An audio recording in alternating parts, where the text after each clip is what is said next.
Hello किसान भाइयों, आप सभी का यूट्यूब चैनल कृषि ज्ञान में स्वागत है। आज मैं धान की फसल में लगने वाले कीट या इंसेक्ट के आक्रमण या प्रकोप से आप अपनी फसल को कैसे बचा सकते हैं या उनसे अपनी फसल को कैसे सुरक्षा प्रदान कर सकते हैं का सरल, सस्ता व प्रभावी तरीका इस वीडियो में बताने वाला हूं। इसलिए वीडियो को शुरू से अंत तक पूरा देखें। जो कीट धान की फसल में लगते हैं, इनसे किस स्टेज या अवस्था में कितनी हानि या आर्थिक क्षति हो सकती है को इस प्रकार समझ सकते हैं। दीमक, जड़ की सूंडी, नरई कीट, पत्ती लपेटक कीट, लीफ फोल्डर जिसे बोलते हैं, हिस्पा, बंका कीट, ये सभी पौधे की वानस्पतिक अवस्था या वेजिटेटिव स्टेज पर लगते हैं और लगभग 2 से 25% तक धान की फसल को हानि पहुंचा सकते हैं। अब किसान भाइयों, सबसे पहला प्रश्न ये है कि आप इन कीटों की पहचान अपनी फसल में कैसे करेंगे, और अगर पहचान हो गई है तो उनका नियंत्रण या रोकथाम या प्रबंधन कैसे करेंगे के बारे में मैं आपको बताने वाला हूं। तो किसान भाइयों, सबसे पहले दीमक, जिसे हम टर्माइट के नाम से भी जानते हैं, इसके सिर में जड़ एवं तने को खाकर सुखा देते हैं और जिन पौधों पर इसका प्रभाव दीमक का होता है वह पौधे कुछ सूखे से दिखाई देते हैं और आसानी से उखाड़ने पर उखड़ जाते हैं। और जब हम पौधे को उखाड़ते हैं तो पौधे के साथ मिट्टी तथा गंदले सफ़ेद पंखहीन 6 से 8 मिलीमीटर लंबे सिरमिक दिखाई पड़ सकते हैं। अब किसान भाइयों, पत्ती लपेटक कीट, जिसे हम लीफ फोल्डर के नाम से भी जानते हैं, इस कीट की सूंडियां जो पीले हरे रंग की शरीर तथा गहरे भूरे रंग के सिर वाली 2 से 2.5 सेंटीमीटर तक लंबी होती है, फसल को हानि पहुंचाती है। ये पत्तियां को दोनों किनारों से जोड़कर नलीनुमा जो रचना है उसको बनाती है, या पत्ती घूम जाती है, लपेट जाती है तथा उसी के अंदर रहकर हरे पदार्थ को खुरचकर खाती है। फलस्वरूप सफ़ेद रंग की पारदर्शक धारियां बन जाती हैं और एक सूंडी अपने 20 से 30 दिन के जीवन काल में कई पत्तियों को हानि पहुंचा सकती है। अब किसान भाइयों, आता है नरई कीट। यह कीट मच्छर के आकार का होता है तथा इसमें मादा का उदर चमकीले पीले लाल रंग का होता है। इसमें जो हानि सूंडी के द्वारा होती है और प्रकोप के फलस्वरूप बाल न बनकर प्याज की पत्ती के आकार की रचना बन जाती है, जिसे सिल्वर सूट या ओनियन सूट के नाम से भी जानते हैं। अब आता है किसान भाइयों हिस्पा। इस कीट के प्रौढ़ छोटे चमकीले काले रंग के होते हैं, जिसका शरीर पर कांटे होते हैं। यह पत्तियों की हरियाली को खुरचकर खाता है, जिसके कारण पत्तियां सफ़ेद समांतर रेखाएं बन जाती हैं। कीट की गिनार पत्तियों में सुरंग बनाकर हानि पहुंचाती हैं। तो किसान भाइयों, ये सभी कीट वानस्पतिक अवस्था में धान की फसल में हानि पहुंचाते हैं। तो इनसे बचने के लिए हमें 2 प्रकार के रसायन या कीटनाशक इंसेक्टिसाइड का हम प्रयोग कर सकते हैं। नंबर 1 पर ऐसे रसायन या ऐसे इंसेक्टिसाइड या ऐसे कीटनाशक जिनको हम यूरिया के साथ मिलाकर आसानी से खेत में बखेर सकते हैं या छिड़काव विधि से बुरकाव कर सकते हैं। और नंबर 2 पर आते हैं जिनका हम घोल बना करके छिड़काव कर सकते हैं। तो सबसे पहले मैं आपको बताता हूं कि जिनको हम यूरिया में मिलाकर आसानी से खेत में बखेर सकते हैं। दानेदार कीटनाशकों में आता है टेक्निकल कार्टाप हाइड्रोक्लोराइड 4% ग्रेनुअल 6 से 7 किलोग्राम प्रति एकड़ प्रयोग करें, या फिर टेक्निकल क्लोरो एंट्रानिपोल 0.5% प्लस थायामेथोजाम 1% ग्रेनुअल 2 से 3 किलोग्राम प्रति एकड़। ये आपको विटाको के नाम से बाजार में मिल सकता है या अन्य किसी नाम से मिल सकता है, पर इसमें जो टेक्निकल होगा वो क्लोरो एंट्रानिपोल और थायामिथोक्जाम, ये 2 टेक्निकल होंगे। इसके अलावा आता है जो बाज़ार में आपको मिलता है फर्टेरा के नाम से।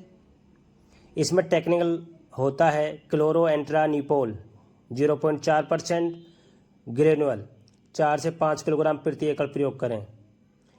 इनमें किसान भाइयों जो फटेरा होता है का रिजल्ट थोड़ा स्लो देखने को मिलता है, परंतु विल्टाको का रिजल्ट फास्ट देखने को मिलता है, क्योंकि इसमें क्लोरोएंट्रानिपोल 0.5% प्लस थायामिथोक्साम 1% फॉर्म में होता है।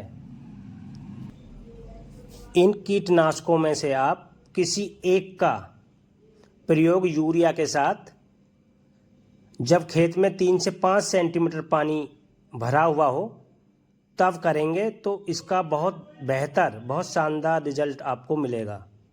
अब किसान भाइयों, अगर स्प्रे या छिड़काव करना चाहते हो तो उसमें आप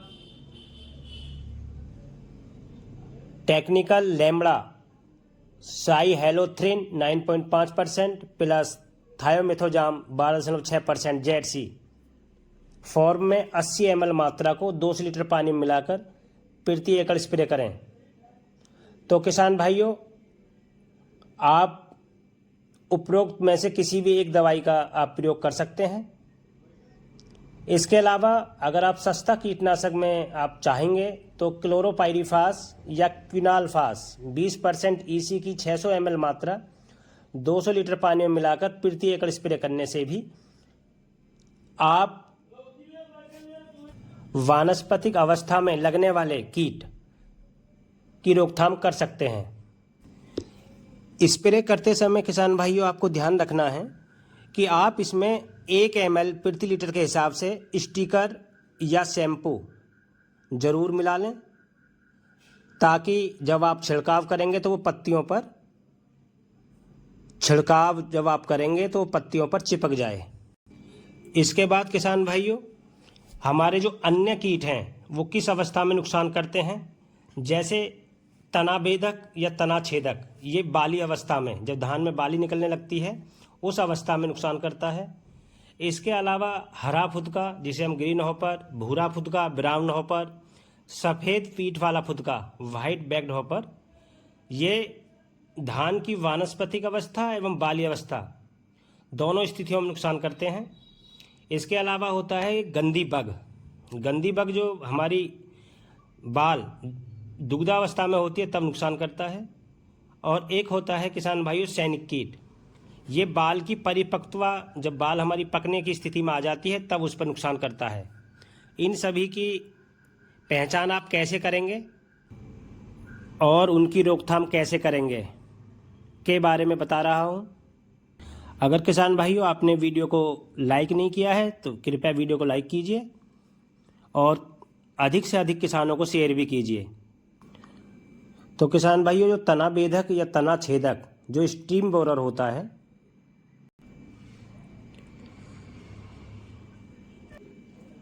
इसकी पूर्ण विकसित सूंडी हल्के पीले शरीर वाली तथा नारंगी पीले सिर वाली होती है। इसके आक्रमण से फसल का वानस्पतिक अवस्था में मृतगोप तथा बाद में प्रकोप होने पर सफ़ेद बाली बनती है। स्टेम बोरर कई प्रकार का होता है।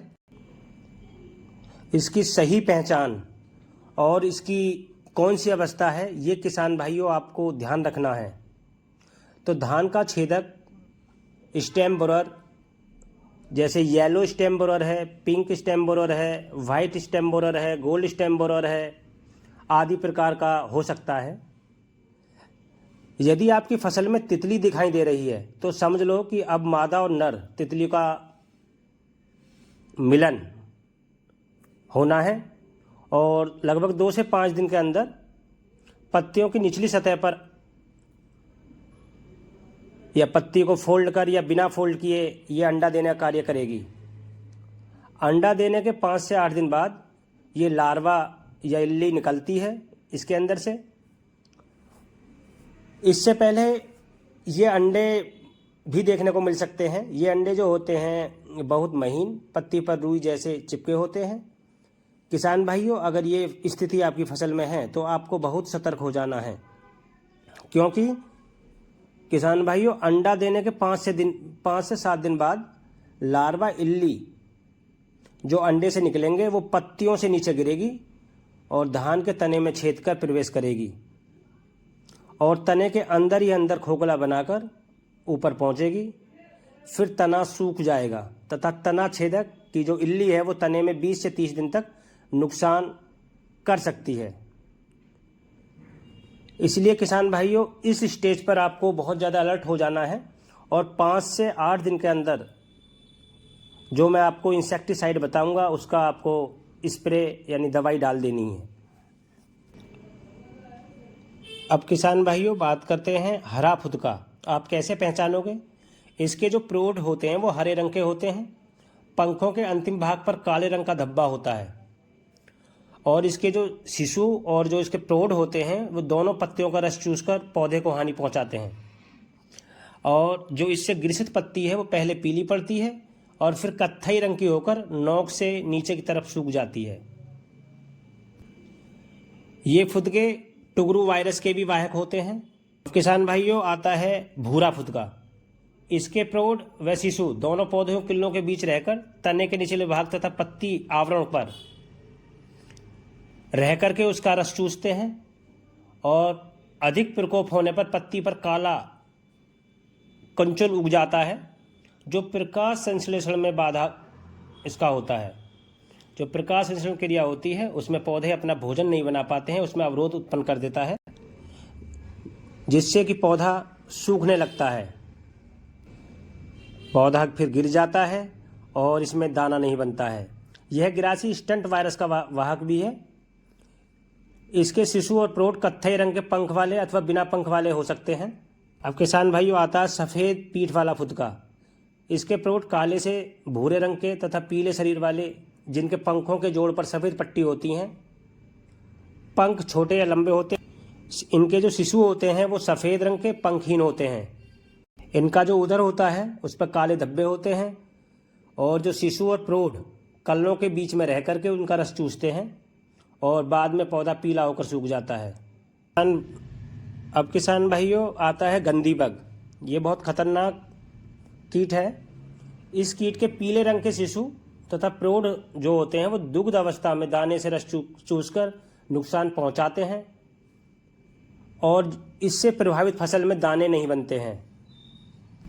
अब किसान भाइयों आता है बाल काटने वाला कीट, जिसे हम सैनिक कीट के नाम से भी जानते हैं। इसकी सूंडियां जो होती हैं वो दिन में किल्लों या दरारों में घुसी रहती हैं। प्रारंभिक स्टेज में ये पत्तियों को खाती हैं, परंतु धान के पकने के समय शाम को पौधों पर चढ़कर बालों से 2 से 3 या अनेक धान वाले टुकड़े काटकर जमीन पर गिराती हैं। ये गंदे भूरे, पीले अथवा गहरे तथा भूरे सिर वाली होती है। इसका जो ऊपरी सतह होती है वो बहुत गहरे भूरे रंग की पट्टी तथा दोनों बगल में 2 भूरे रंग की पट्टी पाई जाती हैं। इसके बाद किसान भाइयों सबसे ज़्यादा जो नुकसान होता है हमारी धान की फसल को वो है तना छेदक या तना भेदक, या जिसे हम स्टेम बोरर को भी कहते हैं। इसकी पहचान आपको होनी चाहिए। और इसकी कौन सी अवस्था है किसान भाइयों, आपको ध्यान रखना है। जो धान का जो तना छेदक होता है ये कई अनेक प्रकार का होता है, जैसे yellow, pink, gold, white, stem borer. यदि आपकी फसल में तितली दिखाई दे रही है तो समझ लो कि अब मादा और नर तितली का मिलन होने वाला है और 2 से 5 दिन के अंदर ये मादा पत्तियों की निचली सतह या ऊपरी सतह पर पत्ती को फोल्ड कर या बिना फोल्ड किए अंडा देने वाली है। ये अंडे देखने पर बहुत महीन, पत्ती पर रुई जैसे चिपके होते हैं। किसान भाइयों अगर ये स्थिति आपकी फसल में है तो आपको बहुत सतर्क हो जाना है। अब अंडा देने के 5 से 8 दिन बाद इनके अंदर से लार्वा या इल्ली निकलती है। इसके बाद ये जो इल्ली जब बन जाती है तो ये अंडे से निकलने के बाद जब इल्ली बनती है तो ये पत्ती से पौधे से नीचे गिरती है और धान के जो तना है उसमें छेद कर प्रवेश करती है पौधे के अंदर। धान के तने में छेद कर प्रवेश करती है पौधे में, और तने को जो है, धान का जो तना होता है उसको अंदर ही अंदर खोखला बनाकर ऊपर पहुंचती है। फिर तना सूख जाता है। तना छेदक की इल्ली तने में 20 से 30 दिन तक नुकसान कर सकती है। इसलिए किसान भाइयों, आपको ध्यान रखना है इस स्टेज में, जब आपको तितली दिखे या अंडे दिखें तब आपको 5 से 8 या 10 दिन के अंदर किसी भी इंसेक्टिसाइड या कीटनाशक दवाई का खेत में प्रयोग करना चाहिए। अब किसान भाई, इनका हम जो रोकथाम के लिए किस कीटनाशक का प्रयोग करेंगे वो मैं आपको, जैसे मैंने पहले बताया है, जो वानस्पतिक अवस्था में जो कीट लगते हैं उसी प्रकार इनका हम नियंत्रण कर सकते हैं। एक दो इंसेक्टिसाइड अलग है जिनका हम धूल के रूप में इनके ऊपर छिड़काव कर सकते हैं या बुरकाव कर सकते हैं। तो किसान भाइयों, यदि जो स्टेम बोरर है कि अर्ली स्टेज है, यानी तना छेदक की अर्ली स्टेज है, तो इन पर दानेदार कीटनाशकों का हम प्रयोग करें तो आपको अच्छा रिजल्ट मिलता है। तो इसमें अब आप जैसे हरा फुदका है, भूरा फुदका है, सफ़ेद पीठ वाला फुदका है, या गंदी बग है, या तना बेधक है, इन सभी के लिए हम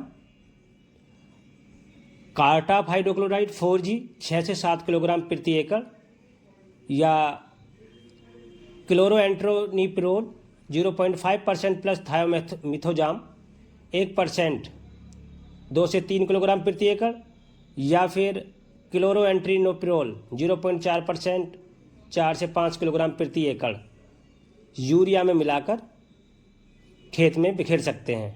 लेकिन ध्यान देने वाली बात यही है कि खेत में 3 से 5 सेंटीमीटर पानी होना जरूरी है, क्योंकि पानी के साथ ही पौधा उसको ग्रहण करता है, तभी उसके सिस्टम में, पौधे के में पहुंचता है। ये सब स्टेज है, जैसे इल्ली बन गई है या इल्ली कीट बनकर धान के तना व पत्तियों काट रहा है, तब इस स्थिति में आप technical lambda cyhalothrin 9.5% plus thiamethoxam 12.6% ZC form में 80 ml मात्रा को 200 लीटर पानी में मिलाकर प्रति एकड़ खड़ी फसल पर छिड़काव करें। अगर आप सस्ते कीटनाशकों में आप चाहते हैं तो सस्ते में आप इसके लिए क्विनाल्फास 20% EC या क्लोरोपाइरीफास 20% EC की मात्रा को 200 लीटर पानी में मिलाकर प्रति एकड़ स्प्रे करने से भी आपका इन सभी कीटों से छुटकारा आप पा सकते हैं। गंदी बग और सैनिक कीट के लिए सरल और सस्ता प्रभावी उपाय मैं जो आपको बताने जा रहा हूं, इनमें से किसी एक धूल या डस्ट का आप प्रयोग कर सकते हैं। जैसे मिथाइल पैराथियान 2% धूल 8 से 10 किलोग्राम प्रति एकड़, या फिर मेलाथियान 5% धूल 8 से 10 किलोग्राम प्रति एकड़ सुबह के समय 8 बजे से पहले या शाम को 5 बजे के बाद खेत में बुरकाव करने से गंदी बग और सैनिक कीट नियंत्रण करने में बहुत अच्छा रिजल्ट आता है। इसके अगर आप स्प्रे करना चाहते हैं या खड़ी फसल में छिड़काव करना चाहते हैं तो इमीडिया क्लोरोपिड 17.8% SL की 1 ml मात्रा को 1 ml स्टिकर या 1 ml शैम्पू प्रति लीटर पानी में मिलाकर फसल पर छिड़काव करें, या नीम का तेल 3 ml प्रति लीटर पानी में मिलाकर फसल पर छिड़काव करने से भी इन कीटों का प्रकोप खत्म हो जाता है तथा ये कीट का नियंत्रण हो जाता है। धान की फसल में लगने वाले कीटों का नियंत्रण हम किसान भाइयों जैविक विधि के द्वारा भी कर सकते हैं, जो अत्यंत सरल व कीट नियंत्रण की सबसे सस्ती विधि है। इसमें स्ट्रीम बोरर, तना छेदक कीट का पहले से अनुमान कर 3 से 4 फेरोमोन ट्रैप के प्रयोग से आसानी से यह नियंत्रण हो जाता है। दीमक नियंत्रण, टर्माइट कंट्रोल के लिए आप नीम की पत्तियां या खली 2 से 3 कुंटल प्रति एकड़ प्रयोग कर खेत की तैयारी करते समय प्रयोग करें। टर्माइट कंट्रोल के लिए आप 1 किलोग्राम बवेरिया बेसियाना बायोपेस्टिसाइड की मात्रा 60 से 70 किलोग्राम गोबर की खाद में मिलाकर हल्के पानी का छींटा देकर 8 से 10 दिन तक छाया में रखने के बाद रोपाई से पहले आखिरी जुताई पर भूमि में मिला देने से दीमक सहित भूमि जनित कीटों का नियंत्रण हो जाता है। किसान भाइयों, टर्माइट कंट्रोल या सोइल ट्रीटमेंट भूमि उपचार की वीडियो में पहले से बना चुका हूँ। 100% दीमक कंट्रोल करने का सही तरीका उसमें मैंने बताया है, जिसका लिंक मैंने डिस्क्रिप्शन बॉक्स में दे दिया है। आप चाहे तो वीडियो देख सकते हैं। फिर भी कुछ जानकारी के लिए आपको बता देता हूं किसान भाइयों, दीमक का नियंत्रण किसी रसायन इंसेक्टिसाइड से पूर्ण नहीं हो पाता या पूर्ण रूप से दीमक खत्म नहीं हो पाती है, क्योंकि चाहे आप उसके कंट्रोल के लिए क्लोरोपाइरिफास या क्विनालफॉस, इमिडाक्लोरोपिड, कार्टाप हाइड्रोक्लोराइड या फटेरा या रीजेंट किसी भी कीटनाशक का प्रयोग करने से दीमक के सिर में कीट जो भूमि की ऊपरी सतह पर होते हैं वो तो मर जाते हैं, किंतु भूमि में जो 3 से 5 फुट नीचे जो मादा दीमक होती है वह नहीं मर पाती। और उस दीमक का कार्य केवल जो मादा दीमक है, मादा दीमक का केवल कार्य दीमक की संख्या में वृद्धि करना है, अंडा बच्चा देना है।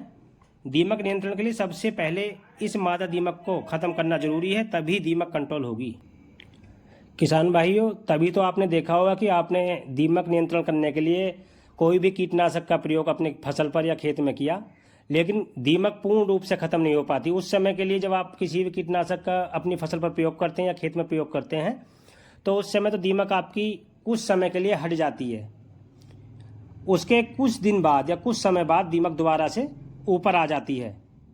तो ये सब उसी मादा दीमक की देन है जो ज़मीन के 3 से 4 फुट नीचे होती है। जब तक हम उसको ख़त्म ना करेंगे तब तक ये समस्या खेत में निरंतर चलती रहेगी। अगर किसान भाई आपके खेत में भी दीमक की समस्या है और आप दीमक का 100% नियंत्रण या जड़ से ख़त्म करना चाहते हैं, तो दिए गए जो लिंक है उस पर आप सोइल ट्रीटमेंट वाली वीडियो अवश्य देखें। किसान भाइयों, कमेंट बॉक्स में ज़रूर बताएं आपको मेरा ये वीडियो कैसा लगा। वीडियो को लाइक करें, अधिक से अधिक किसानों को वीडियो शेयर करें, ताकि सभी किसान भाइयों को ये वीडियो पहुंचे और उनको इसका लाभ मिले। जो कृषक भाई कृषि ज्ञान चैनल पर नए हैं वो चैनल सब्सक्राइब करें, बेल आइकन प्रेस करें, ताकि फसलों से संबंधित या कृषि खेतीबाड़ी से जुड़ी, किसानों से जुड़ी नई जानकारी सबसे पहले आप तक पहुंचे। धन्यवाद।